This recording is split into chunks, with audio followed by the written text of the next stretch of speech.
अगर पीएम के मोदी की रैली में 1000-1500 लोग हों तो उसको आप क्या कहेंगे भाई।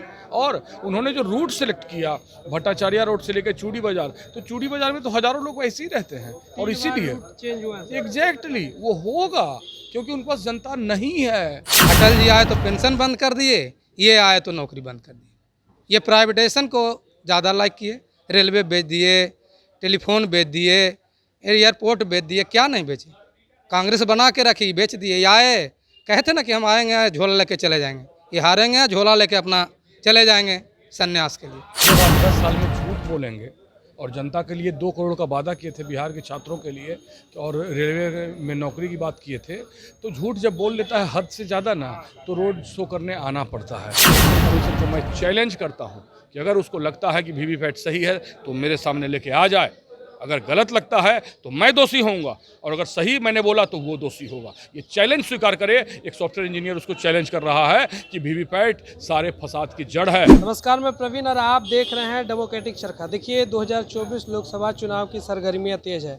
ऐसे में पटना लोक साहिब क्षेत्र से महागठबंधन के जो प्रत्याशी हैं अंशुल अभिजीत जी हैं और दूसरी तरफ एनडीए से प्रत्याशी रविशंकर प्रसाद हैं। कल हालांकि मोदी जी बिहार दौरे पे आए थे, इसका क्या असर होगा हमारे साथ कुछ लोग हैं, इनसे जुड़ेंगे। सर, लगातार मोदी जी बिहार दौरे पे आ रहे हैं, क्या असर होने वाला है सर इस नहीं बार? पड़ेगा क्योंकि जब आप 10 साल में झूठ बोलेंगे और जनता के लिए 2 करोड़ का वादा किए थे बिहार के छात्रों के लिए और रेलवे में नौकरी की बात किए थे, तो झूठ जब बोल लेता है हद से ज़्यादा ना तो रोड शो करने आना पड़ता है। आज स्थिति ये है क्योंकि मैं कल खुद रोड शो के बाद की हालत देख रहा था, सिवाय वहाँ पुलिसकर्मी के जनता नहीं थी। एक डेढ़ ना लगभग ना, कहने का मतलब कि अगर पीएम के मोदी की रैली में 1000-1500 लोग हों तो उसको आप क्या कहेंगे भाई। और उन्होंने जो रूट सेलेक्ट किया भट्टाचार्य रोड से लेकर चूड़ी बाजार, तो चूड़ी बाजार में तो हजारों लोग वैसे ही रहते हैं और इसीलिए चेंज हुआ है। एग्जैक्टली वो होगा क्योंकि उनके पास जनता नहीं है। अब चूड़ी बाजार का रोड ले लिया, उसमें तो हजारों महिलाएं घूम रही, भैया ये भी बीजेपी है, पट्टा डाल दो, ये कर दो, वो कर दो, कई तरह की घटनाएं। तो इस तरह से प्रधानमंत्री के डूबते हुए सितारे का ये द्योतक है कि प्रधानमंत्री को जाने का वक्त आ चुका है। किस मुंह से वो बिहार आए थे? मेरा कहना है एक प्रधानमंत्री को शोभा देता है सिर्फ झूठ ही बोलना, चाहे 2 करोड़ का रोजगार ही एक पॉइंट नहीं हो। सिलेंडर की महंगाई, बेरोजगारी, काला धन और प्राइवेटाइजेशन, रेलवे को बर्बाद करना, आए गए दिन रेलवे में एक्सीडेंट हो रहा है, ये मीडिया, सेना को बर्बाद करना। अभी सैनिक हमारे शहीद हुए पिछले जब 5 राज्यों का चुनाव हो रहा था उस दौरान, कर्नल और ब्रिगेडियर। तो आप इस तरह के चीज़ों को देखिए कि प्रधानमंत्री जी पूरी तरह विफल हो चुके हैं। प्रधानमंत्री जी की अब हैसियत नहीं रह गई ये बोलने की कि भाइयों मैं रोजगार दूंगा। उन्होंने सिर्फ एक झूठ फैलाया। तो झूठ की उम्र लंबी नहीं होती है, बड़े बड़े लोगों ने कहा है। आप कांग्रेस की क्या बराबरी कीजिएगा? कांग्रेस ने 70 साल परिश्रम से हासिल किया है, स्कूल बनाया, नवोदय विद्यालय बनाया, आईआईटी बनाया, इसरो बनाया, एम्स बनाया। और अगर मैं गिलाने लग जाऊंगा तो एक कॉपी कलम की जरूरत पड़ेगी। इन्होंने सबको बेच दिया, एलआईसी को बेच दिया अपने गुजराती मित्रों के लिए। किसी भी राज्य का, इवन गुजरात का भी इन्होंने भला नहीं किया। सिर्फ कुछ मित्र राज, कुछ मित्र लोग, सिर्फ और सिर्फ झूठ बोलना, हर बात पर झूठ बोलना। अरे क्या है ये? भारत के इतिहास में ऐसा कोई प्रधानमंत्री हुआ होगा जो कभी लाल बहादुर शास्त्री, पंडित जवाहरलाल नेहरू और चौधरी चरण सिंह ऐसे लोगों का जो था, जो किसानों पर, आप उनके पागलपन को देखिए कि कैसे दिल्ली और नोएडा में किसानों पर बम बरसाया और ग्रिल रोडों पे। आज तक मैंने अपने जीवन में बीच रोड पर सीमेंटेड नहीं, उनको खालिस्तानी कहा, जिसके हर घर से सैनिक शहीद हैं। और गुजरात के लोगों को ये बताना चाहिए प्रधानमंत्री को कि सारे बैंक के लुटेरे गुजरात से ही क्यों आते हैं। कि कोई तुलना है कि हर घर से जिसका सैनिक शहीद है पंजाब में, और उसकी तुलना आप करते हैं कैसे राज्य से, गुजरात से, जहाँ से कोई सैनिक नहीं जाता है। और वो भी छोड़ दीजिए, सारे के सारे बैंक लुटेरे, और बैंक लुटेरे जितने हैं ये प्रधानमंत्री की पर्सनल फ्रेंड हैं। They all are personal friend of prime minister Narendra Damodar Das Modi. तो इनका कोई व्यवहार नहीं है। वो एक व्यापारी के, दुकानदार के तौर पर काम कर रहे हैं। वो देश को एक दुकान समझते हैं। आज छात्र, बिहार का छात्र, बिहार का युवा बहुत विहंगम परिस्थिति में, और आपको बता देते हैं वो सनातन के बेटे हैं। ये भी नहीं कहें कि ये जात का है, वो धर्म का है, मैं नाम क्यों लूँ। वो सनातन का बच्चा है, 20,000 15,000 की नौकरी मांग रहा है और आप उस पर लाठियाँ बरसा रहे हैं। मेरे सामने की बात है कि लेकिन कांग्रेस पार्टी ने उनको भरोसा दिया है, हमारे जननायक श्री राहुल गांधी जी ने, कि 30 लाख सरकारी नौकरी बहाल किया जाएगा। और हम सभी लोग बिहार में इसकी मिट्टी में पैदा हुए हैं। ये जानिए कि 2014 तक बिहार भारत देश में सबसे बड़े सरकारी नौकरी का था, नंबर 1 था सरकारी नौकरी में। ये कांग्रेस ने हमें दिया जब तक कांग्रेस की सरकार केंद्र में रही, और इनके आते ही ऐसा क्या हुआ कि हमारी भागीदारी यूपीएससी में घट गई, हमारी भागीदारी बैंक में घट गई। यूपीएससी में इन्होंने कॉन्ट्रैक्ट हायरिंग लाया है। जब परीक्षा खुला हो रहा है तो क्या डर है भाई, गुजरात के लोग बैठ जाएं, आरएसएस के लोग बैठ के परीक्षा पास कर लें, तो वो तो कर नहीं पाएंगे। तो उनको बैकडोर से एंट्री कराने के लिए क्या लाओ भाई, लैटरल हायरिंग। तो ये भारत की जनता और बिहार के छात्र समझ गए, कहीं भी इनकी हालत नहीं है। ये ईवीएम का ढोंग रचते हैं। मैं तो खुद ईवीएम एक्सपर्ट हूं, मैं जानता हूं कि ईवीएम में, लेकिन ये टॉपिक ईवीएम का नहीं है। अगर वो ईवीएम नहीं होना तो 50 सीट आपने कही कि जी आज एक ट्विटर पे वीडियो ट्रेंड हो रहा है कि उन्होंने कहा कि हम साइकिल छाप पे बटन दबाए, लेकिन वो कमल का एकदम निशान। सही बात है, क्योंकि ईवीएम एक प्रोग्राम डिवाइस है।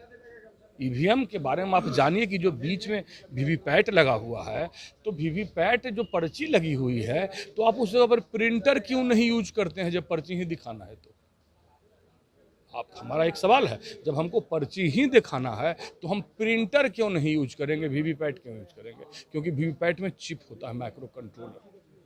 वो माइक्रो कंट्रोलर प्रोग्रामिंग होती है, मैं जानता हूँ, मैं सॉफ्टवेयर इंजीनियर भी रहा हूँ, और मैंने इन पर श्री भानु प्रताप सिंह जी के साथ मैंने खुलासा किया है।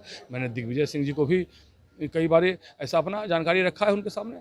तो ये छोड़ दीजिए, आप इस पर आ जाइए ना, महंगाई की क्या हालत है आज, महिलाएं, साधारण गरीब परिवार की क्या हालत है आज। 1200 रुपये सिलेंडर खरीदने का 400 का, तो ये 800 रुपये कौन ले रहा है? Who is taking 800 rupees every cylinder in this country in last 10 years? आज आप जो डीपी खाद बेचते हैं, खाद की कीमत 2 गुना बढ़ा दिया। खाद की कीमत, बिहार ऐसे राज्य को सिर्फ एक मजदूर की फैक्ट्री समझते हैं। जो भी बिहार में हजारों रोजगार रेलवे और बैंक में था, आरपीएफ की बहाली होती थी, हर रेलवे के जोन की बहाली होती थी, सबको खत्म कर दिया। और क्या बोला, पकोड़े तलो। तो ऐसा गिरे हुए मानसिकता का प्रधानमंत्री नहीं चाहिए। लेकिन युवा जहाँ पकौड़े तलने के लिए ठेला लगा रहे हैं, वहाँ से प्रशासन भगा रही है, उन पे लाठियां बरसा रही है। यही तो होगा, यही तो डिक्टेटरशिप का रूल है।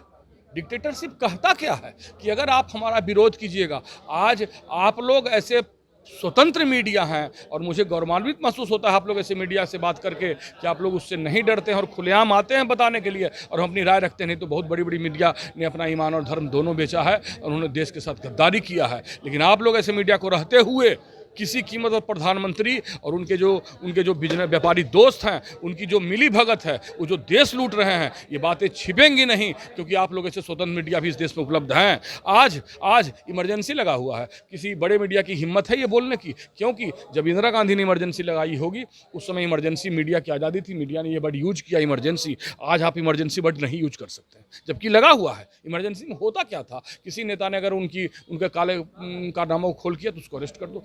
संजय सिंह है, अरविंद केजरीवाल हैं, हेमंत सोरेन जी हैं, वाईएसआर की जो बेटी हैं कविता जी हैं, जिसने इंडिया और कांग्रेस के साथ गठबंधन किया। अरे भाई, आप जब कह रहे हैं कि कांग्रेस विवश है, कमज़ोर है, तो इतना भयभीत क्यों? एकमात्र आदमी राहुल गांधी से, जो बेचारा कन्याकुमारी से कश्मीर तक पैदल चला गया, उससे क्या डरना? नहीं डरिए, ईमानदारी से कीजिए। आपका हर जगह आदमी है तो बैलेट पेपर से चुनाव करा कर देख लीजिए। इनकी असलियत ये है कि इनके कुछ अमीर लोगों को छोड़ दें तो इनके पास कोई नहीं है।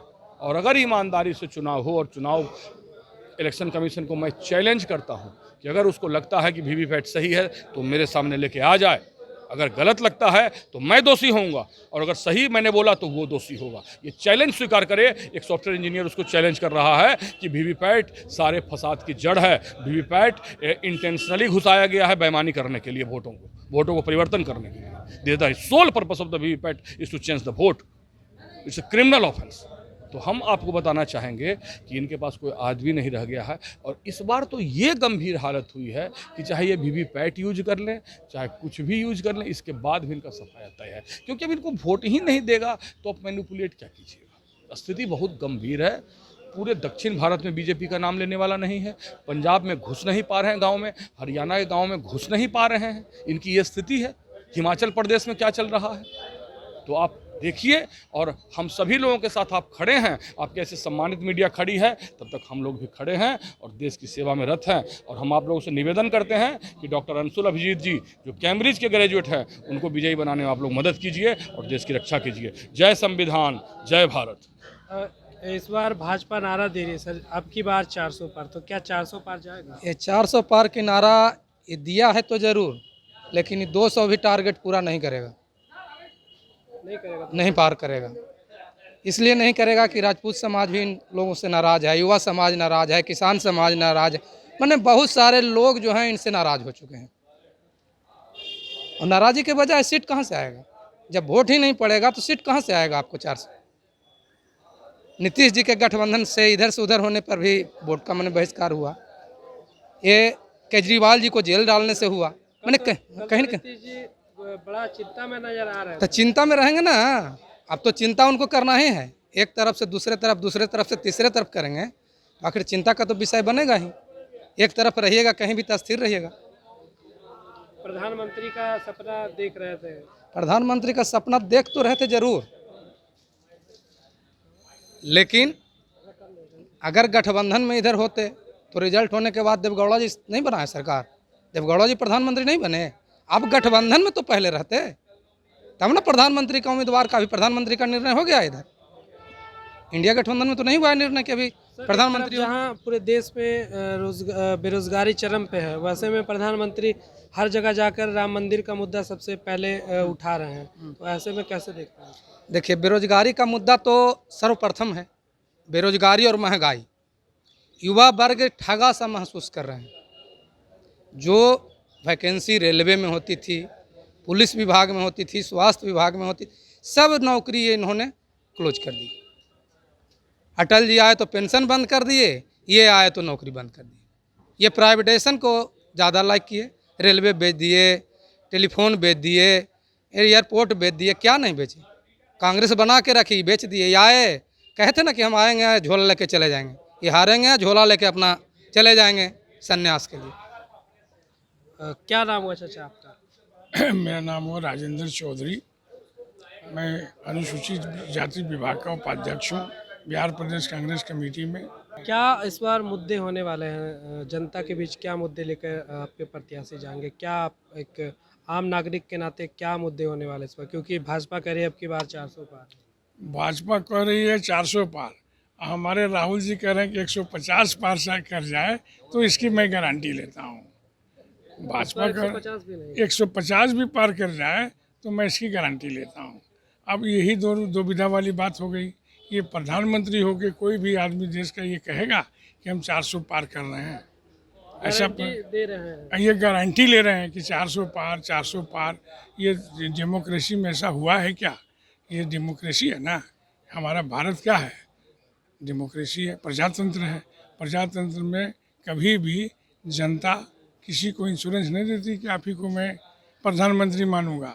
अगर यही हो जाए तो यहाँ डिक्टेटर शाही हो जाएगी। तो ये डिक्टेटर शाही के रूप में बोल रहे हैं प्रधानमंत्री हमारे कि अब की बार 400 पार। इस बात को गौर कीजिए, आप पढ़े लिखे इंसान हैं। ऐसा अगर आपके पास कोई कहे कि मैं 4 लाख रुपया लेके घूम रहा हूँ और उसके जेब में पैसा भी नहीं है, तो ये विश्वास होगा किसी को? चेहरा बताता है ना कि 400 पार कैसे किया जाता है। ये सारे हिंदुस्तान के मतदाता क्या ऑर्गेनाइज हो गए कि बीजेपी में मोदी जी को हम वोट देंगे। वो तो बीजेपी का नाम भी नहीं लेते हैं, वो तो कहते हैं मोदी जी 400 पार। यही तो ये मोदी जी की कृपा है, 400 पार। इस बार पूरे देश में बेरोजगारी महंगाई चरम पे है, वही मोदी जी हर जगह राम मंदिर का मुद्दा लेके जा रहे हैं। मोदी जी के पास विकल्प कुछ नहीं है। जब आप खाना मांगने जाइएगा तो कहेगा कि अरे आ रहा हूँ मैं पानी पी के, आ रहा हूँ खाना। तो खाना तो भूख आपको ना लगी है। तो जब बेरोजगार युवक पढ़ लिख के अपने अभिभावक का पैसा बर्बाद करके रोड पर आया, कंपटीशन देने के लिए तैयार है, वैकेंसी नहीं है, वैकेंसी नहीं है, तो वो उससे पूछा कि भाई हमारे बेरोजगारी का आपके पास क्या जवाब है? अरे यार अभी तो मंदिर में से मैं आ रहा हूँ। कोई कह दे कि अभी मैं मंदिर से आ रहा हूँ, मंदिर में राम जी का, तो राम जी का नाम ले लेने से उसके पेट में तो दलितों को भी भगाया जाता है मंदिर अरे से। पहले हम आ रहे हैं जगह पर, आ रहे हैं उस जगह पर आ रहे हैं, तो मंदिर का नाम लेकर के आप तो पढ़े लिखे इंसान हैं, आप भी बेरोजगार हैं, आप भी रोजगार के लिए ही तरस रहे हैं। ये भी मीडिया में जो आप काम कर रहे हैं ये भी अपने पेट संचालन के लिए ही कर रहे हैं, कि नहीं कर रहे हैं। तो अब आपको कोई कह दे कि अरे चलो यार मेरे साथ मंदिर में, तो मंदिर में क्या मिल जाएगा? ये काम नहीं कीजिएगा तो मंदिर भजाने से भगवान आपको अनाज दे देगा खाने के लिए बिना मेहनत का? कभी दिया है क्या? भगवान तो और चढ़ावा लेते हैं। अगर भगवान हमको खुशी रखे तो मैं जाके वहाँ डोनेट करता हूँ, हे भगवान आपकी कृपा से मैंने 500 रुपया कमाए, चलिए 5 रुपये का प्रसाद चढ़ाया। और मोदी जी बोलते हैं भगवान को ही भजो, पेट को नहीं भजो, कमाओ मत और हमारे मंदिर में आओ। जहाँ मुद्दा उठाइएगा बेरोजगारी का, महंगाई का, आज बनिया सारा तरस है। जो बनिया के पास पूंजी था 1 लाख रुपया लेके मार्केट में जाता था तो दुकान भर जाता था। आज बनिया जाता है 1 लाख रुपया लेके, उसके दुकान का कोना भी नहीं भरता है। दाल, तेल, अनाज, चावल, गैस, चूल्हा, सारा चीज़ इसके अंदर महंगाई से त्रस्त हो गया है। पैसे का कोई वैल्यू ही नहीं रह गया है इस राज्य में। आप कुछ दिन पहले सोचे होंगे कि दाल भी 200 रुपया किलो बिका है, सरसों तेल भी 200 रुपया किलो बिका, गैस भी 1200 रुपया बिका, 200 रुपया घटा दिया, 80 रुपया घटा दिया, 70 रुपया। इससे जनता क्या समझ रही है कि जब मन में आए तो आप बढ़ा दीजिए। पेट्रोल पे वहीं कहीं जीएसटी नहीं है सर। जीएसटी पेट्रोल पहले भरा कौन रहा बेचारा? कोई अच्छा आदमी को देखते हैं ज़्यादा पेट्रोल भराते हैं, 10 लीटर में जाना है कहीं जाना तो वो 10 लीटर भरवाता है तो उसी वक्त उसका जेब खाली हो जाता है। कितना महंगा है आज, कितना 107 रुपया लीटर पेट्रोल है ना? कितना कैसे लीटर है? 107 रुपया पेट्रोल है। 2 रुपया चुनाव में कम किए 105। अरे यार वो तो उनका पैसा है, जब कुछ रहेगा तो 2 रुपया घटा देना, 2 रुपया बढ़ा देना। इस तरह के मुद्दे को लेके वो चल रहे हैं। आप बेरोजगार हैं, आप देश के विकास के लिए खड़े हैं, आप एकजुट होकर राहुल गांधी को हाथ में मजबूती लाएं। और वोट जाएगा पूरा देश से। जाना चाहिए, जाना से नौजवान है उसको कोई लोभ नहीं है। आप जैसे लोगों को झूठ बोलने का, सच बोलने का, कभी झूठ राहुल गांधी नहीं बोला। 1 लाख रुपया जो महिलाओं को जो बोला है कि मैं दूंगा वो दे देगा, सरकार बनते ही देगा। सरकार 1 महीना भी देरी नहीं लगेगा, दे देगा। और जितना जेल फाटक जो कर रहा है सारे लोगों को शांति से वो समाज में बैठने का इज्जत देगा। आज तो बेइज्जत कर रहा है ना, केजरीवाल को बेइज्जत किया। केजरीवाल को अगर सुप्रीम कोर्ट नहीं बोलता जमानत तो आज मैदान में नहीं आते। आज दिल्ली में तहलका मचा हुआ है, एक भी सीट दिल्ली में बीजेपी को नहीं मिलने जा रहा है। लिख लीजिए डायरी में, आज एक भी सीट नहीं मिलेगा। सारा सीट कांग्रेस और आम आदमी पार्टी का होगा, पंजाब में होगा, सारे जगह हिंदुस्तान। बिहार में भी अगर जो बोले ना कि 40 में 40, अगर ये 25 भी ले आवेंगे तो भी मैं समझूंगा कि बहुत बड़ा इनका योगदान हो गया बिहार में। 25 सीट भी नहीं आने जा रहा है, ये लिख लीजिए डायरी में आप। हमारे साथ कुछ लोग थे, आप इनकी प्रतिक्रिया सुन रहे थे। चचा ने तो हालांकि दावा भी कर दिया कि इस बार भाजपा 25 सीट भी बिहार में नहीं ला पाएगी। इस पूरे वीडियो में क्या प्रतिक्रिया आपकी हमें कमेंट करके जरूर बताएं। साथ ही इस तरह के तमाम खबरों को देखने के लिए हमारे चैनल को जरूर सब्सक्राइब करें। धन्यवाद।